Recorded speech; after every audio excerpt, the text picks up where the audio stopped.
Kaseng Voice of the People Party kalapa ya Dr. Baskam Marbo obolong unong aktin jo kaseng banyak simata kajing atainya pada State President jo kaseng NPP Dr. WR Kharlukhi. Kini kajing atainya kabala terwa ada kaseng VPP balap liang ru Dr. Kharlukhi kalong halal ke reservation policy ya kabaka NPP kala ong bakajing dawa jo kaseng VPP.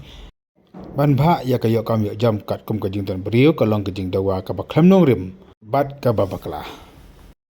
Kat-kum kekerua bala pelait tau General Secretary jang kaseng Dr. Ricky Sengkon kaseng kekentu ya kinu-kinu ke bayang pedeng ban pelong ya kene kajeng ya terkonia hapreng uno akti jang ka VVP bat State President jang kaseng National People Party bat kala ongru bakan glong ka bakhamba ada pelong kloy ya kene kajeng ya terkonia hapreng kini ki arngot kinong yalam.